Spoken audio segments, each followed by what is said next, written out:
You can pose your question. Yeah, Professor, one of the most important issue as a Sri Lankan and a member of the, particularly a member of the minority community, is always facing is this, unfortunately, from time to time, we have this sectarian violence which is taking place over a period of time. Now, if you start it from immediately after the our freedom, in 58, we had a Tamil issue, ethnic violence, 78, 83, now in 2014 in Aludgama, in 2018 in Digana, now the riots recently. So I think I have read quite a bit about how Singapore and how Mr. Lee Kuan Yew have done it. So there is zero tolerance on ethnic violence and ethnic conflict in that country.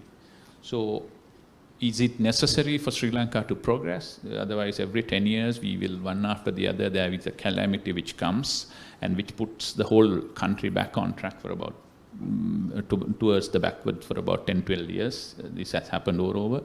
So how do we overcome? What we could learn from Singapore experience? How we can, as Mano says, we need to have trust. That trust of security. If security is there in the country as a whole, then everybody is included in that. So how do we go there? You know. So when I talk to my Muslim friends, I'm interested in this.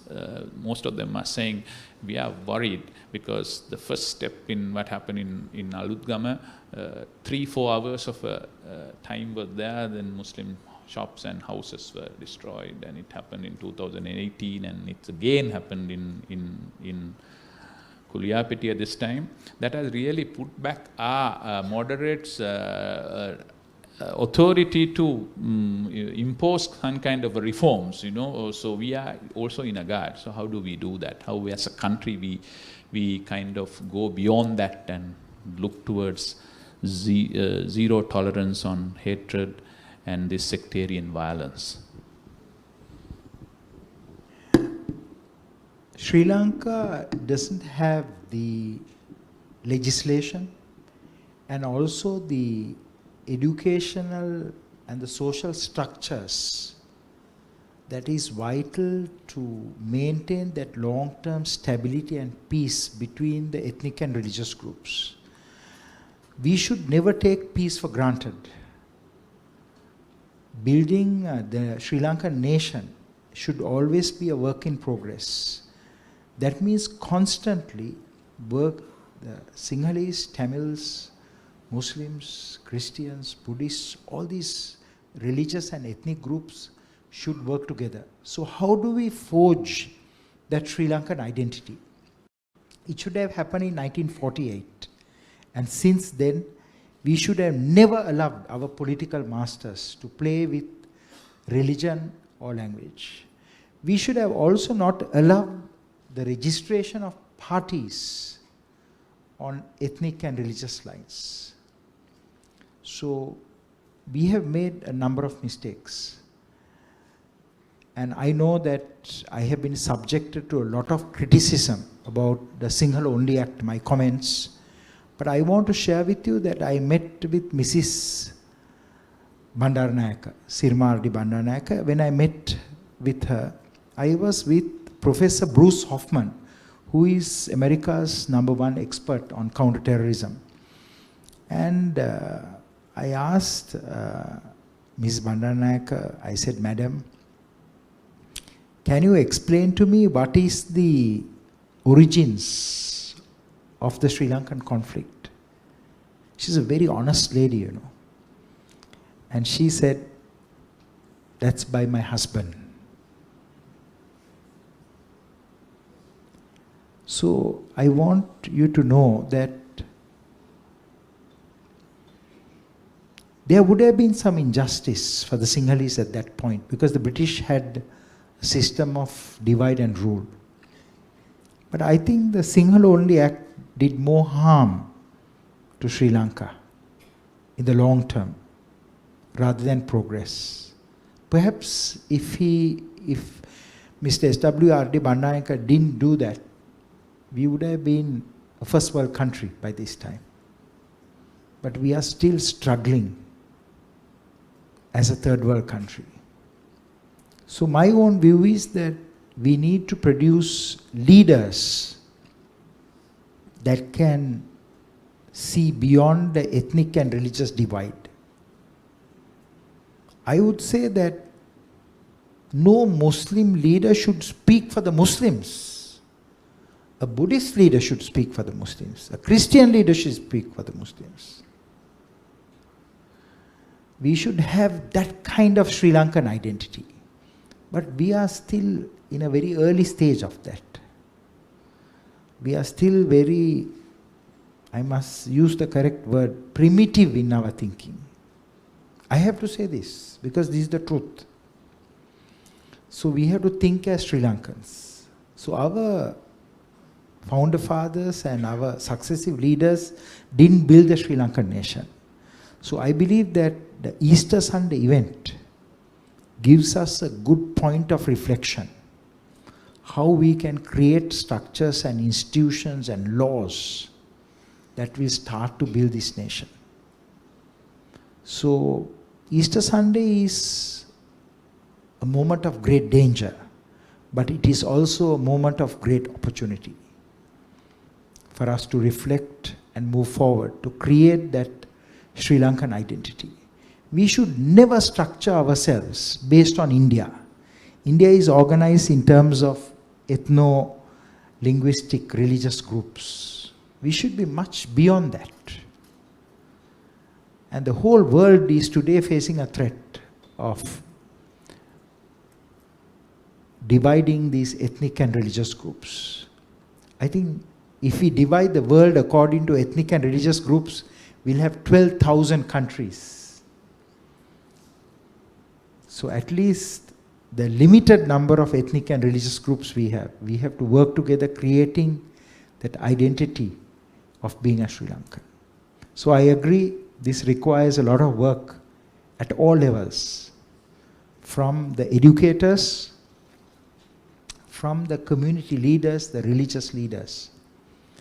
And I would also ask you, especially because of your own background, that is, we have to have the right laws, the legislation that will create the foundation towards building that Sri Lanka. That is still not complete.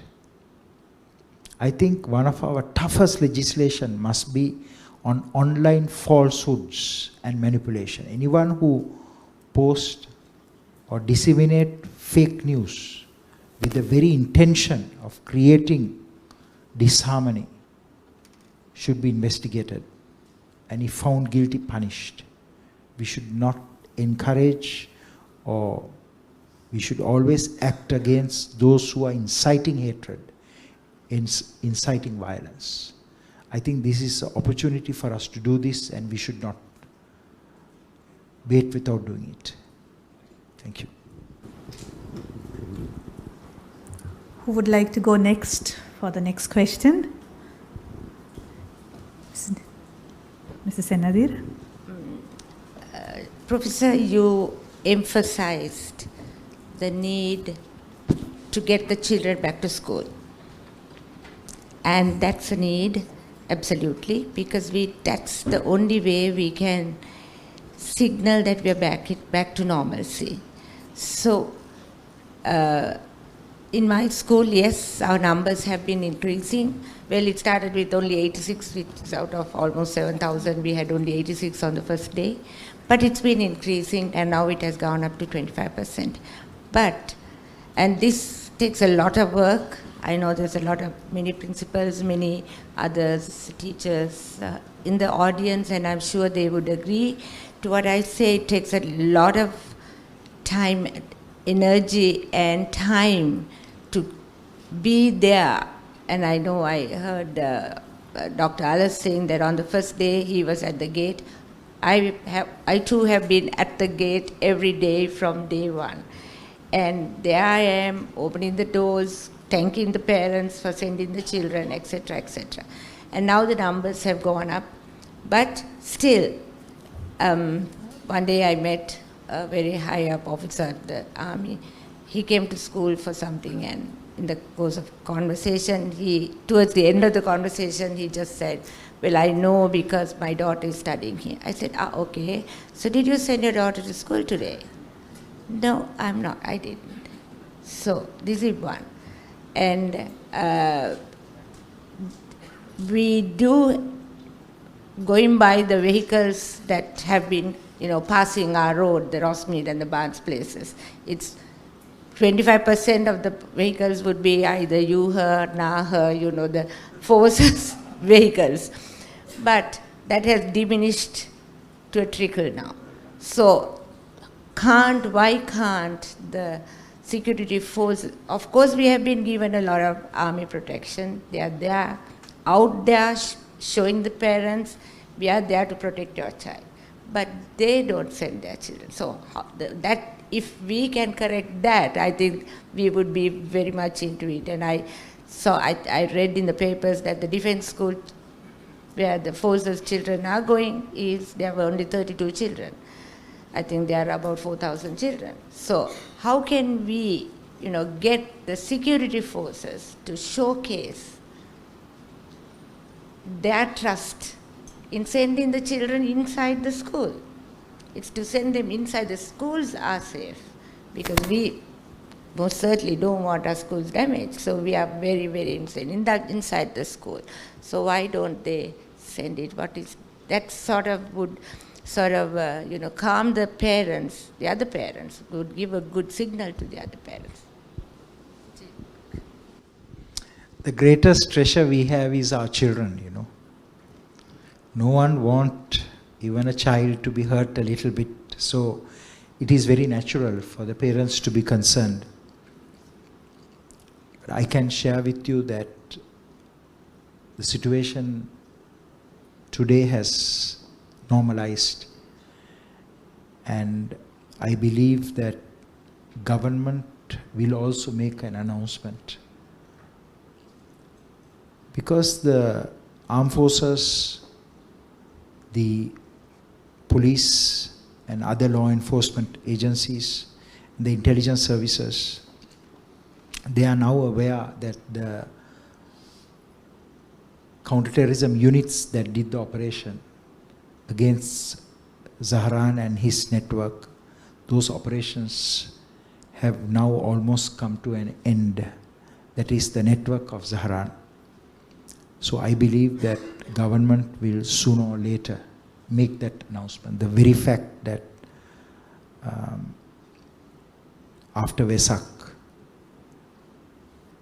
I believe that government will make that announcement. And they should. I don't see any reason, looking at the threat picture and the good work done by the security forces, why schools should remain closed. I don't see why private sector or government institutions should be closed. I also don't see why our airport should have such tight security. Certainly we should screen more, but again, we should look at facilitation. Open facility security is always very challenging, but it is something that Sri Lankan law enforcement and security forces and also intelligence services are quite capable of doing.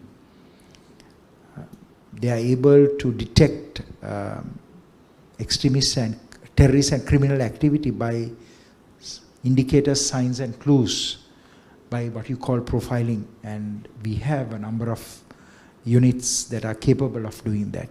So I am very confident that the appearance of a fortress in a hotel or airport is not going to help us. That while we soften the appearance of security, still we can do the same screening and we can still keep a sharp eye on what is happening.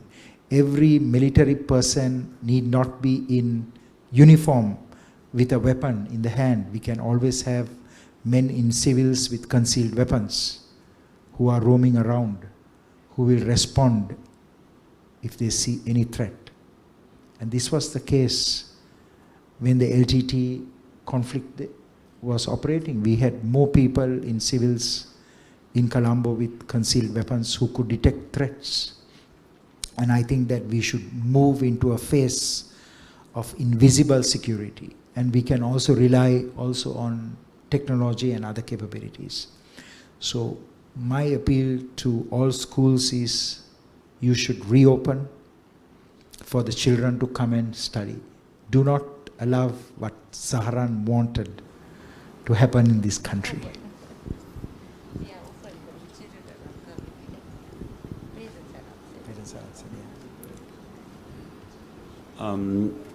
Prof, my question to you is this, is about fake news and rumors, right? And then that contributes a hell of a lot of issue for the general public and also for the security forces. So one of the suggestions we put forward to the government is to have a verification center, right? Where citizens can call and say, is this true? Is this document what being circulated in social media? Is it valid, right? To make statement, even have people calling in and validating. And then I think this was very, very important, and we saw this missing.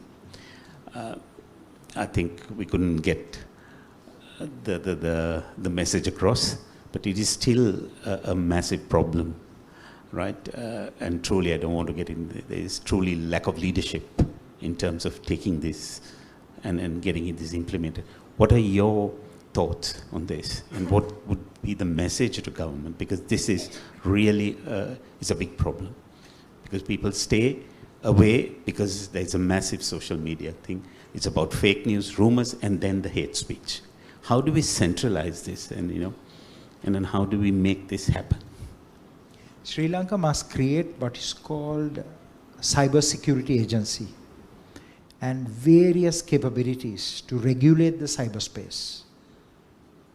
You can't have a free cyberspace. People can use cyber, but with responsibility. So my own view is certainly a center for verification and validation is vital, because I think that we have suffered a lot after the Easter Sunday attacks because this very problem was not addressed. I'll give you an example from another country. Indonesia just had their elections, and there were 36 million fake news items that was in cyberspace. It generated a lot of fear and uncertainty.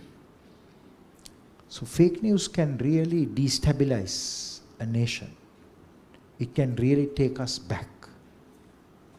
A prelude to a mob violence, to an attack, is fake news. So we have to deal with fake news in a very tough way. That is why I said that our National Security Act should have criminalizing hate speech, incitement to violence, and second is we should criminalize posting and hosting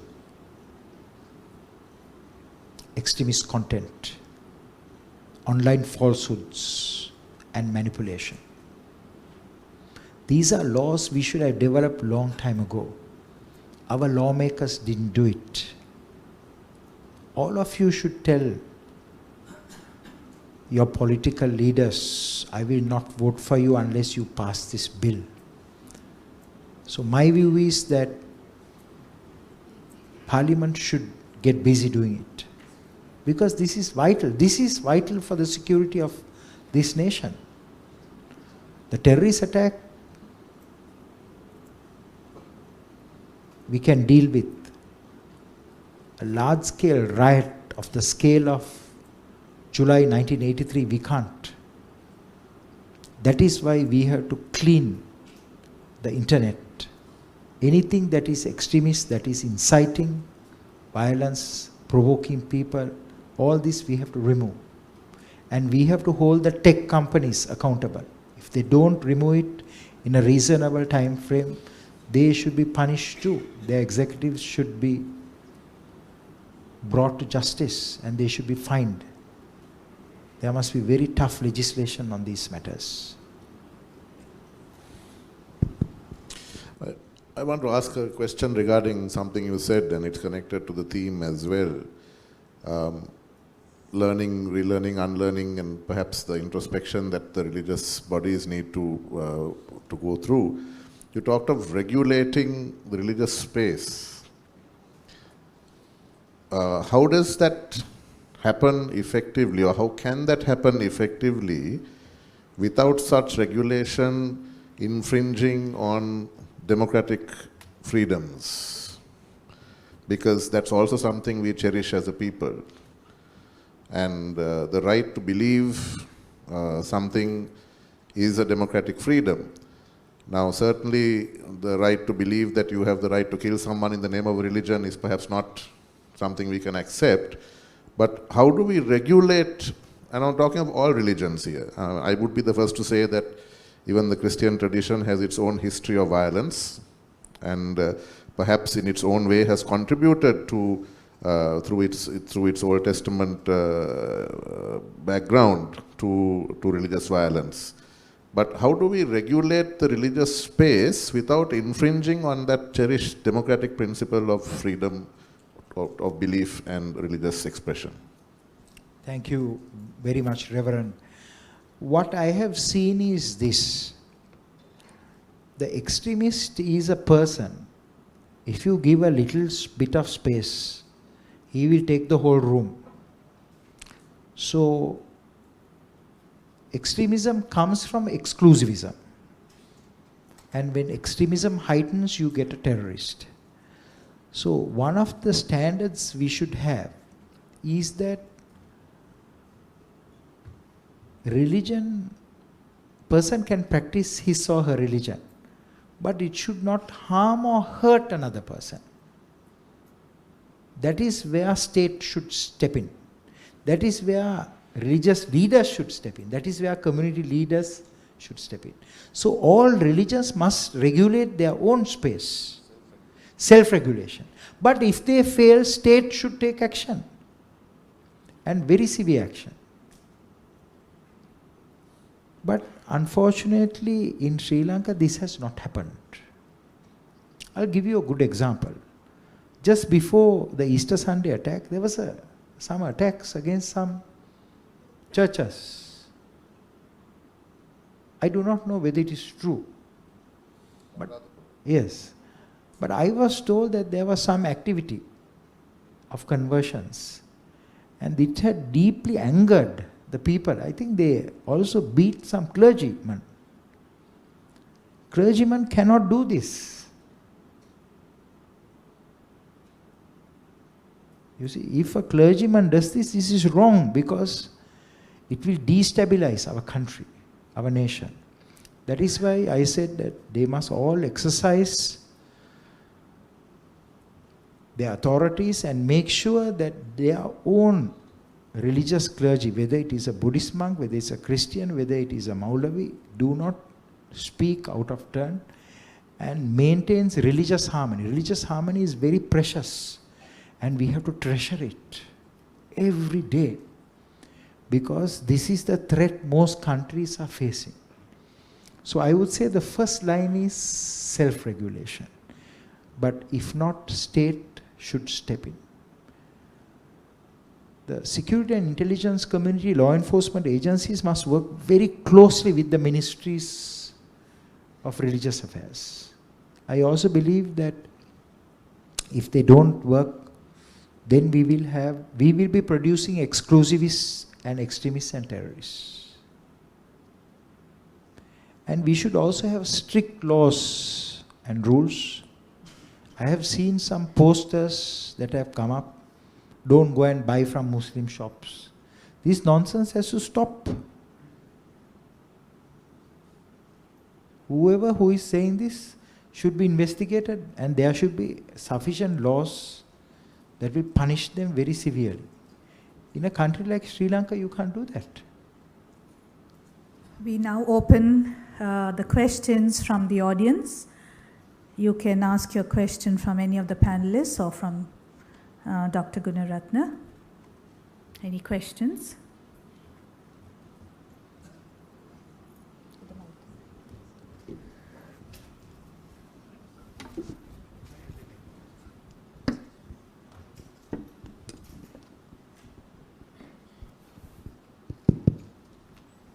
Yeah, may I go first? Yeah. Professor Rohan, thank you very much for a very informative lecture. I'm Rear Admiral Sarath Veerasekara. I know you very well. Yeah. And I have two questions for you, rather statement for your views, and two questions for my friend Mr. Ali Sabri. Rohan, now, don't you think this is a conspiracy of the government and the US to for the US to have a footprint or foothold in Sri Lanka? Because within 24 hours of this attack, the US FBI and intelligence agencies were here. And also the Prime Minister, within a few hours, said in the Parliament that this is international terrorism and request international support. And fortunately, there were no riots. And if there were riots, the US peacekeeping forces would have been here. And after 3 weeks, the government sponsored that attack, because all the people who have came and attacked Menuangara and Kuliapitiya were outsiders, not the villagers. Because even the Sinhalese shops were also attacked. So that also they failed. So I think it's a conspiracy between US and our government for the US to have a foothold in Sri Lanka, because we are on the verge of signing the acquisition and cross services agreement, the SOFA, the State of Forces agreement, and also the MDC agreement. That's number one. Number two, you're also Anandian. We are proud. And Anandians produce, like any other school, produce patriots. And patriots are required to protect the country. And even in future, we require patriots to protect the country. And I don't agree with you when you say the students should not be indoctrinated in that manner. Because we are called, this land is called motherland, because this land has to be loved as you love your own mother.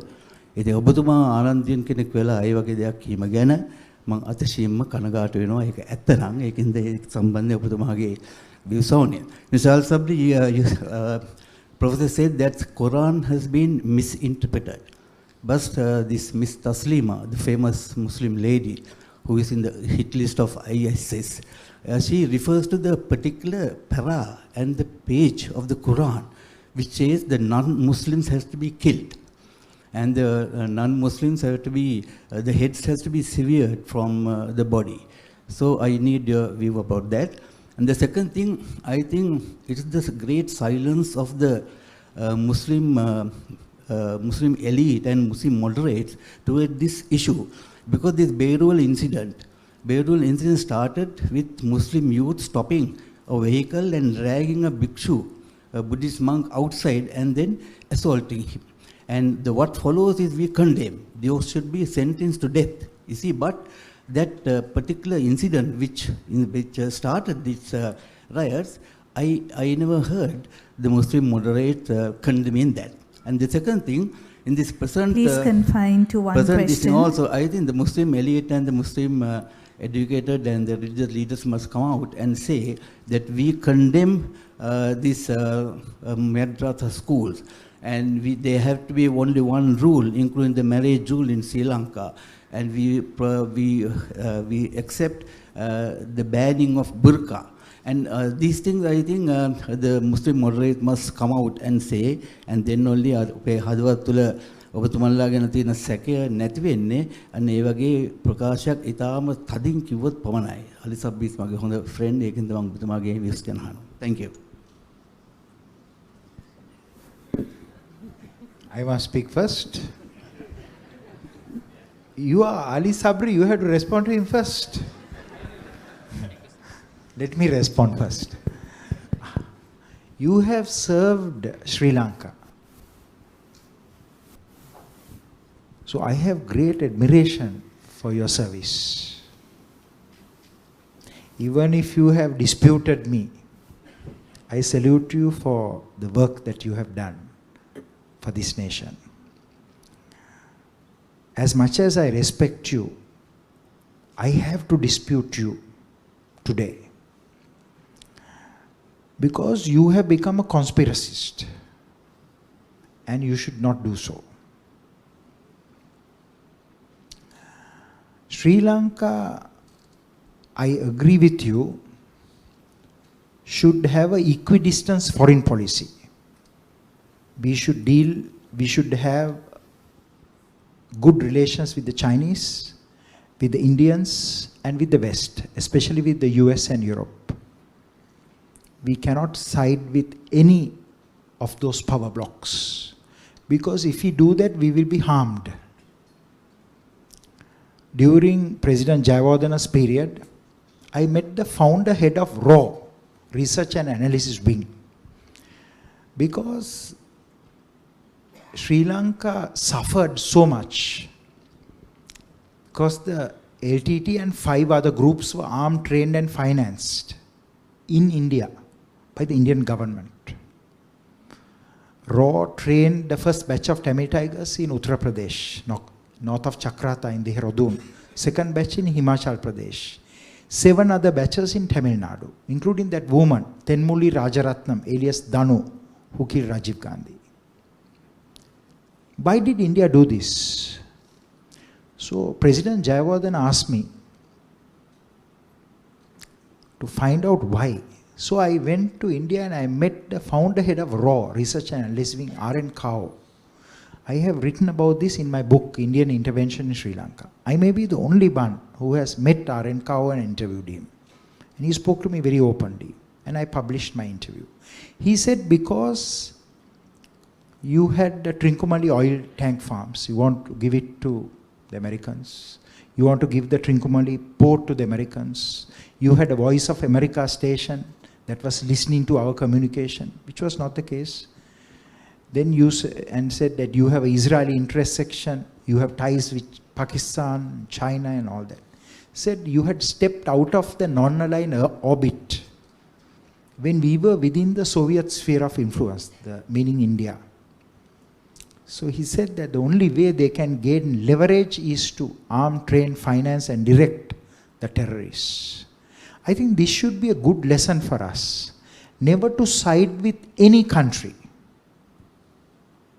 So I agree with you that we shouldn't have an alliance with just one country to fight terrorism. We should work with all countries. But I disagree with you that America had anything to do with this attack, IS attack. This is by a terrorist group. The United States is not behind the group called the Islamic State.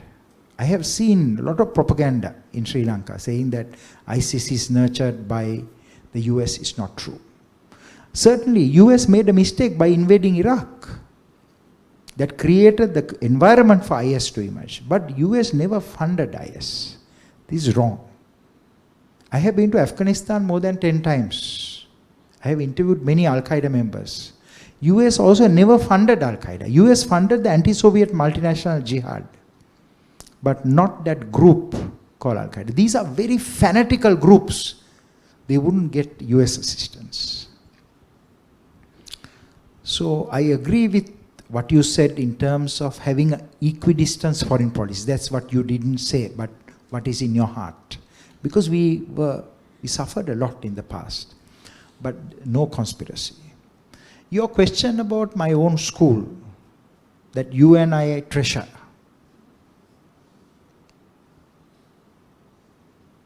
It produced the fighters necessary for that time. The time has passed. Today, our school should be reconfigured to build the Sri Lankan nation. You and I should go back to our school and discuss this with the teachers and the students. Thank you.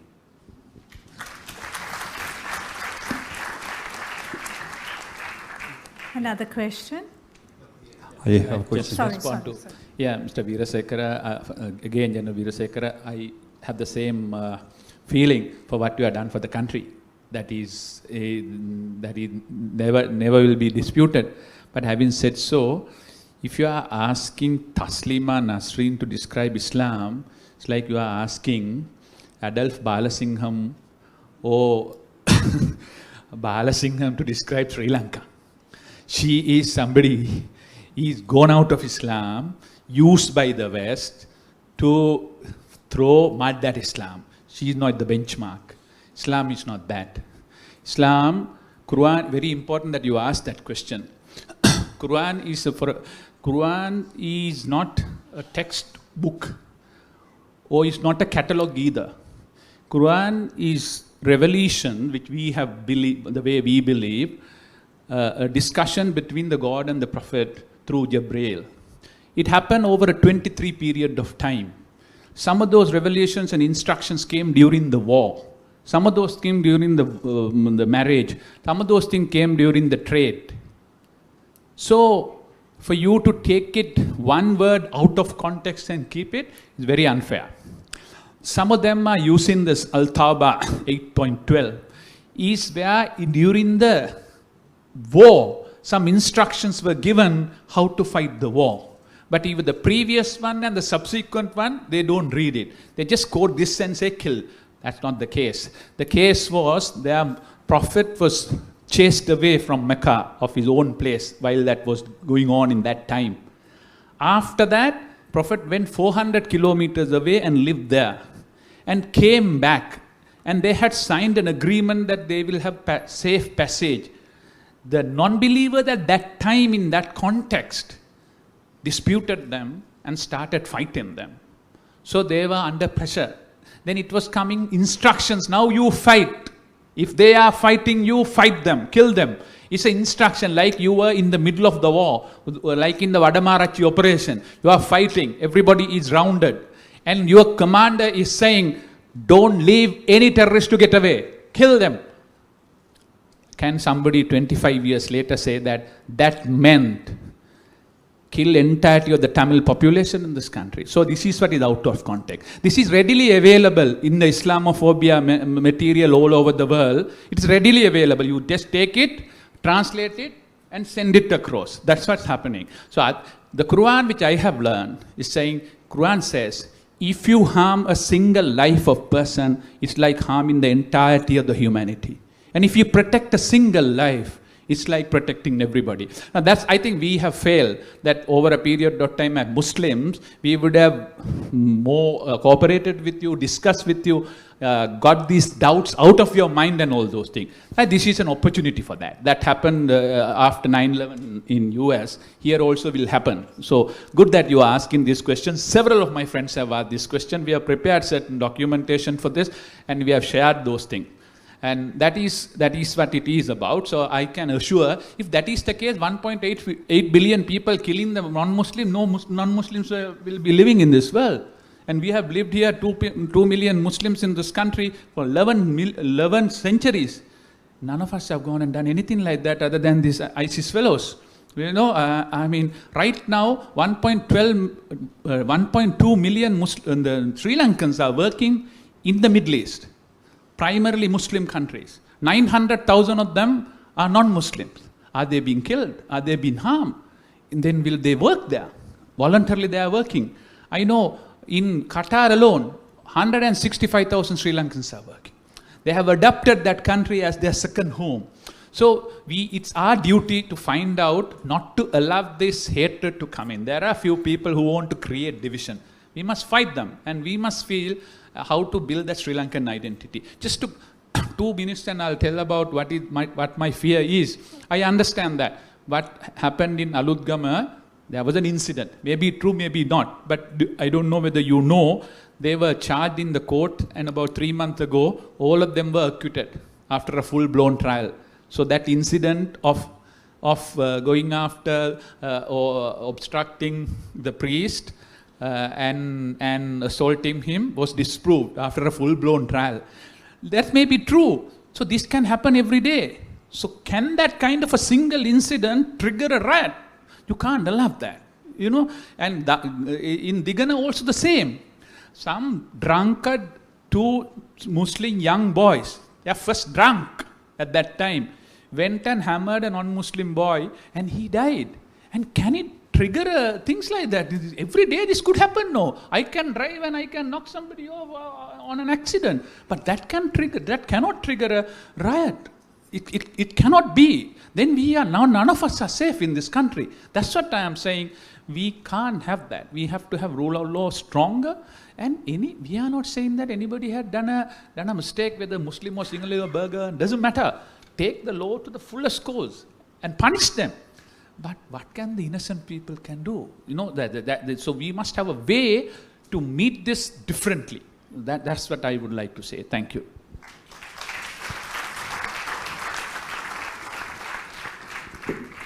Any other question? Yes, Professor, thank you for the insightful presentation. Being the patriotic citizen you are, we are always wise after the event.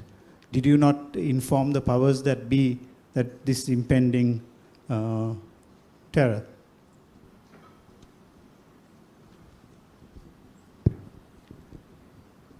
In 2016, there was a full-paged article that appeared in a Sri Lankan newspaper. I had given an interview about IS, and in that I very clearly mentioned for everyone to know that there were a few hundred IS supporters in Sri Lanka. So in 2016,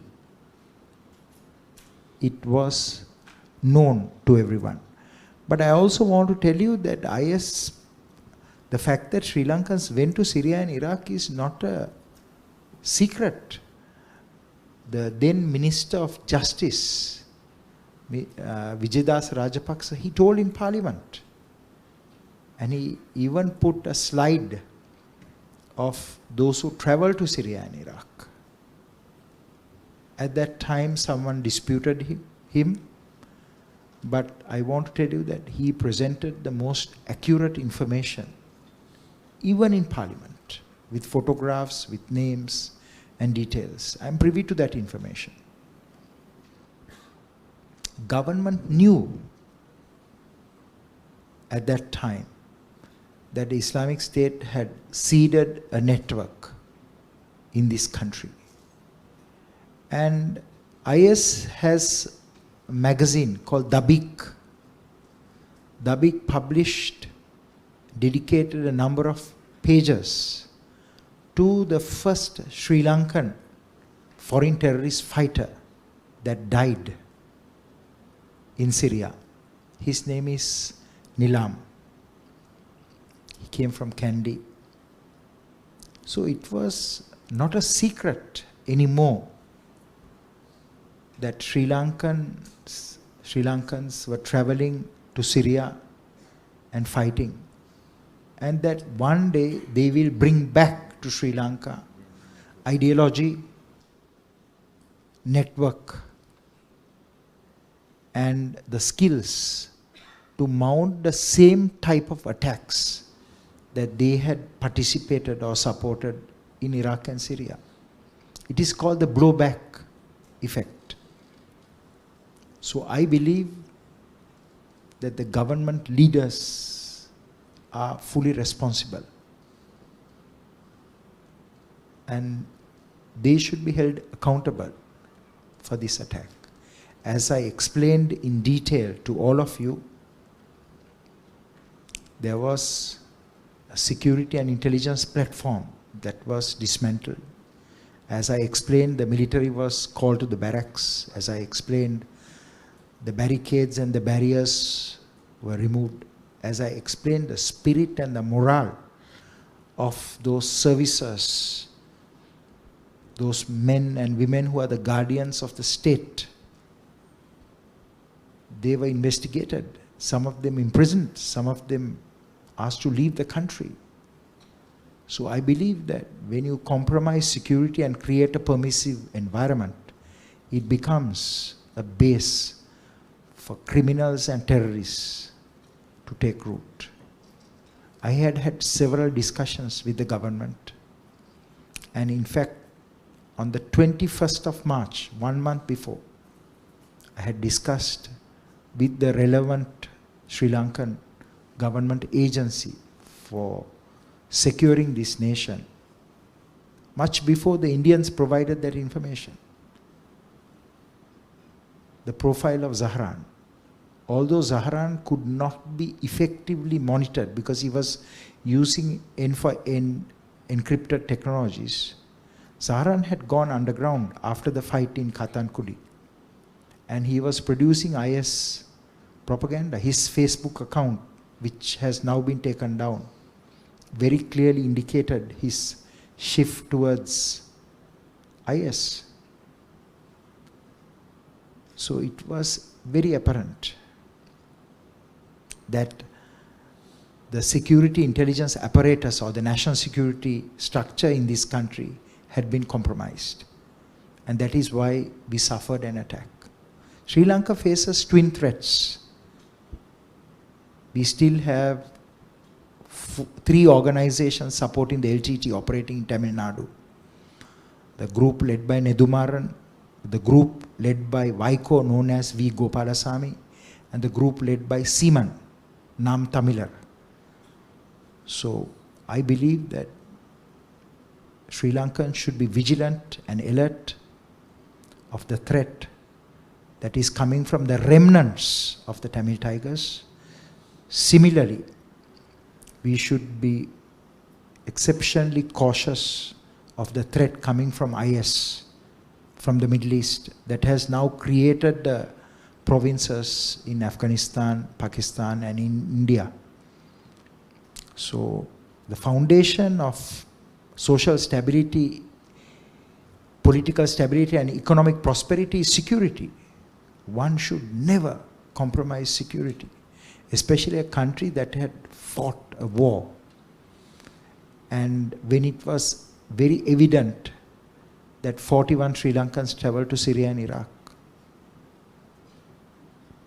Security is a very specialized subject. Politicians should not interfere in matters of security. It's like you send a gynecologist to do a brain surgery. He'll kill the patient. So it's a very specialized field. They must not interfere. They must allow the security forces, even today, for them to do the operations. And they will do it because they know the price of negligence. Their own colleagues, their families have suffered. So I believe that we have to maintain that alertness and vigilance. And without that, we cannot build a prosperous Sri Lanka. We can't move Sri Lanka from that third world country to a first world country. Thank you. Can we have one last question, I have please? a question here, Professor. on this side. My name is Adil. I'm a Muslim, but I'm from Anand. Because it is a more educationist forum, I like to put a question on the schools and the universities. We are calling for integration of all the civilians at the top. Majority consists of the adults, and we disintegrate everybody at bottom at school level. Religious-based schools, ethnicity-based schools, various things. So I have a few suggestions. I want to know whether you think this will work or this will not work. Every school should be asked to allocate 30% from the other community, whoever it is. Sports is a huge integrator. Drive sports in every schools. Extracurricular activity is a huge integrator. Promote extracurricular activities through harmony clubs. Award a scholarship to university based on extracurricular activities and sports. Not only to make doctors and lawyers and scientists. Award scholarship and make sure the children go to sports and take sports seriously. These, I don't think, need legislation or legislatures to interfere. Principals can make a call and make it happen tomorrow. I ask you whether it is possible or not. It is possible, but you have to invite Admiral to have iftar with you tomorrow, breakfast. Can you do that? Can you go and sit next to him and invite him? If you can do that, you can do this too. So it is the human bridge that we have to create. We have to have the laws. But I can see that you have the spirit and the passion to do it too. So you need both. You see, if you have the laws, that will deter the exclusivists and the extremists, certainly the terrorists. But if you have the heart, you will generate the passion and friendship, the emotional connection. Certainly you can do it. Let me share with you an example. One of Sri Lanka's greatest successes that has not been sufficiently advertised is that when the Sri Lankan conflict ended in May 2009, 10 years ago, there was a program to rehabilitate 11,500 Tamil tigers. It's an immensely successful program. Many of those Tamil tigers told me that they feared that they'll rot in jail because many of them were killers. But Sri Lanka decided, without putting them in jail, to put them in welfare centers. So a 6-pronged rehabilitation program was developed. The first is religious and spiritual rehabilitation. So they went back to religion. Because Prabhakaran, what he did is, he took the religion out from them. So we reintroduced religion. Second is educational rehabilitation. Teachers went and taught them. The military had the cadet corps teachers. They were brilliant teachers, very patient, like the teachers here. So they spend time, making them think, critical thinking. Third is social and family rehab. So the social workers reconnected them with their families. Then their grandmothers told them, my son, look what has happened to you. You become terrorist. I wanted you to be a doctor. So they reconnected with the families. Next is vocational rehabilitation. Many companies had agriculture, farming, fishery, computers reintroduced. So they had a set of skills when they left the rehab center. Another is recreational rehabilitation. We had these top sports stars playing with them, giving them bats and all that. Volleyball, netball. Humanized them, because Prabhakaran took them out of the mainstream Sri Lankan society and made them deviants, hate Sri Lanka. But we made them love Sri Lanka. Then next is creative arts in rehab. Song, dance, music, puppetry was reintroduced. And finally, psychological rehabilitation. Some of them had hate in their heart, and that was removed through counselors. So you are proposing something very similar along those lines, where we can work across the ethnic and religious divide to build Sri Lanka. Certainly, you should move forward with all of that. And I want to tell you that since the attacks, I had divided my time, spent more time with my Muslim friends and colleagues. And a Sri Lankan Muslim here from the Bora community, he already put up a proposal today, just before I came here. In their mosques, they will have a harmony center where they will invite Sinhalese, Buddhists, Christians, Tamils, Hindus, all those people to come and share the food, learn about each other's religions, the commonalities. So, tremendous progress. That is why I said that, as I spoke to you today, This incident will make us stronger and better. Thank you. Thank you, distinguished panel. Can we please rise to give a round of applause to Dr. Rohan Gunaratna, who has come all the way to Sri Lanka for this occasion.